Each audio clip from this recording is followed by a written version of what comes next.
points that are operating on the same channel. Other people, and my preferred approach, is to move to the edge of the cell boundary and listen for co-channel interference there. And again, I'm listening for other access points that are operating on the same channel. If I'm listening on the edge of the cell boundary, I want to make sure that the signal strength that I'm receiving from another access point that's on the same channel is at least 19 dBm weaker than the access point that I'm currently under coverage of. If you're looking at coverage in a multi-floor deployment, I would also suggest that you check your measurements between floors as well. There are some deployments where if you place the access point and the antenna on the ceiling, you can actually provide coverage to the floor above as well as to the floor below. And that is illustrated in this diagram here with access point 3, where you can see is actually covering the area on floor 4. And similarly over here, access point 2 is actually covering this area here on the first floor, as well as covering area on the second floor. I've personally found this is very true when you're using omni antennas on the ceiling, that you'll get this spillover depending on the material that makes up the ceiling. And from experience, I've found that the patch antenna tends to propagate through the floors not as well as the omni antenna, although you still want to measure it just in case it's causing some co-channel interference between floors. And remember, when you're thinking about cell overlap between adjoining access points or cell separation between access points that are on the same channel, those rules should be applied not only on a floor but between floors as well. So make sure you're measuring not only coverage but also co-channel interference when you go between floors. So now what you want to do is you want to align your actual measurements with the measurements from your modeling tool. Because what you want to do is you want to walk away from the post-site survey leaving your customer with a model that maps close to reality, and that will enable them to manage the wireless environment and any changes that occur going forward. Now, the tool to manage a Cisco wireless network is the Cisco Wireless Control System. Now, if you did your predictive site survey using Air Magnet Survey, you can actually import those results into the Cisco Wireless Control System and then use that as a basis then for planning your network going forward. If you actually use the Cisco Wireless Control System to do your predictive site survey, then you're also in very good shape because that information, the floor layout, obstacles, etc., is already loaded into the tool.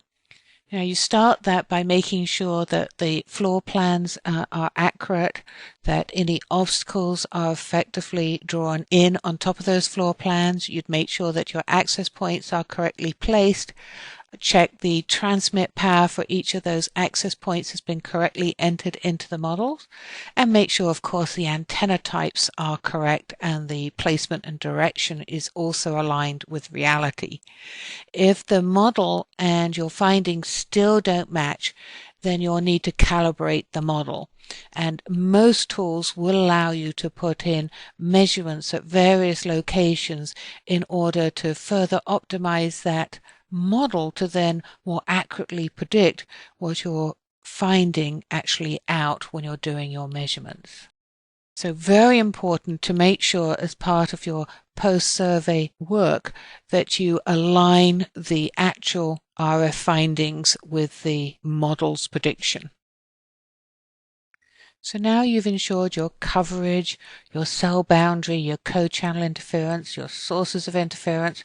You have a good model that you're using. Now's a good time to do what we talked about at the beginning and look at live data. And if you don't have sufficient live data, to actually inject data into the RF, because what you want to do now is you want to measure the data throughput. And this is referred to as an active survey. So just to remind you, a passive survey is when you're passively listening, and that gives you things like the signal strength, channel allocation, noise level, signal to noise ratio, etc. In an active survey, you will associate with the access point and actually send data frames backwards and forwards. Now, the Cisco Spectrum Expert is for a passive site survey. You can use the itkhmer.net survey tool both in a passive and an active mode. The itkhmer.net tool also has a different mode where it integrates with an iPerf tool. With the iPerf tool, you must deploy a server as well as having the iPerf capability in the client that you're using. And what it does is it allows you to record transmission rates both from the device to the access point as well as from the access point to the device. So it records the data rate in both directions. And that's what's being shown here on this slide. You can see is for the iPerf, and you can see the downlink traffic and the uplink traffic, where the downlink is from the access point to the client and the uplink is from the client to the access point.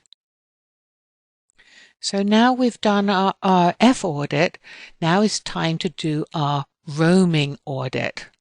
And a tool like the itkhmer Analyzer collects statistics on all the devices that are roaming between access points, and that could be a laptop, a tablet, it could be an IP phone, or even a barcode scanner. And it collects that information about when the roaming is taking place, the channel parameters that actually triggered the handoff between one access point to another, and gives you a quality assessment as to whether that roaming experience was good or not so good. And based on that information, you can then decide whether you need to change something in the configuration, maybe alter the power level of the access point, restrict certain data rates, etc. Now, the way you check for roaming is you actually walk around the building or outside, and you walk where the user would normally walk. And a couple of best practices that may help you is, first, do one band at a time. Do it for the 2.4 gigahertz band and then redo it again for the 5 gigahertz band. The reason is that doing both at the same time may seem like a good idea to save time, but you may lose some valuable data that you wouldn't do if you were just doing one frequency band at a time. So it's recommended that you do one band and then go back and walk again the same path using the second frequency band. The second best practice is don't walk too quick. If you walk quickly, you could actually miss valuable data. So take your time and walk slowly. It's better to have a bit more data than to have gaps in your data. And the last best practice is cover all areas. Don't assume that there's an area you don't need to cover. Some people think, oh, if I've got a floor plan and all the access points are down the middle and I walk down one corridor, I don't need to walk down the other corridor. But remember, RF is different and interference sources are different. So do not assume just because you've got a uniform layout that the measurements will be the same on either side of the access point or the same between different floors. So don't shortcut this process. Once you've finished this process, you'll probably want to fine-tune some of the power levels, data rates from different access points. And once you've done that and you're comfortable that you've got the best coverage, you're managing the interference sources, etc., the last step you want to do is to make sure that the actual customer applications themselves are working. You should try roaming with different types of devices, for instance. If you've tested out the roaming with a tablet, now you want to go back and make sure the roaming works with the IP phone, for example. Make sure you can use things like RFID tags, and as you're moving around, they're calibrating the location correctly. If you're using barcode readers, make sure that no matter where you are, you're able to send data, that none of that data is being lost. So essentially the last part of this is, once you've done the physical layer and then you've looked at your data rates at the next layers up, now you want to go up to your application layer and make sure the applications effectively work. So now we've been through the different steps of conducting a post-site survey. Now in this section, we want to look specifically at the Cisco wireless control system and the tools that it has that will enable you to make sure the network is ready to offer voice services and location services. So when we look at the wireless control system, the first thing we want to do is add maps of the location, both outdoors and indoors, the different floors. Now, if you use the Cisco wireless control system to do your predictive plan, well, you've already got that information already loaded. If you used the ear magnet site survey tool, you can actually upload your predictive plan to the wireless control system, and that will upload your maps and any obstacles, etc., that you've added in the previous process. Both of those two steps will save you time. If you don't have anything, then now you need to start adding it. You need to add the maps, start building in your obstacles, etc., with your map editor. You will bring in the types of access points that you're using, specifying the types of radio. Is it A, B, G, or N, or a combination? You'll bring in the antennas that you're using in your deployment.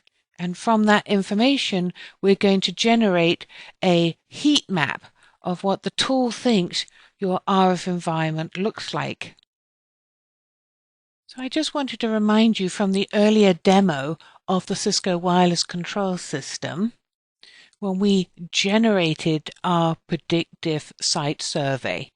And the reason I want to remind you of this is because we're going to use this tool to now check our voice and location readiness.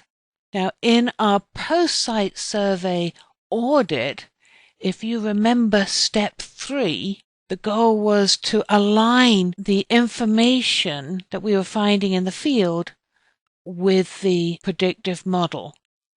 So now that we have a map showing the site location, it's got the obstacles installed, it's got the correct access points in the correct location, the correct antennas, and the correct direction of those antennas. Now we want to go forward and use this tool to say, is this deployment ready for voice services and location services? Here, I just wanted to show you the different types of IP phones that Cisco has as part of their 792X series. So the Cisco wireless IP phones are very similar to the Cisco wired IP phones. The only difference is that they're going over a wireless network. So they must first authenticate and associate with the access point before they can actually obtain their IP address. So your 7172G handset supports voice calls and a range of calling features and has a wired headset. If you go to the 7125G, then you see the introduction of a Bluetooth headset. It also comes with a rubber case, which means your phone has some protection if it is dropped. The 7125G EX also comes with a Bluetooth headset, but is actually now further ruggedized in order to operate in a hazardous environment. That would include things like chemical manufacturing plants, oil refineries, etc., where it may be exposed to different types of fluids, etc.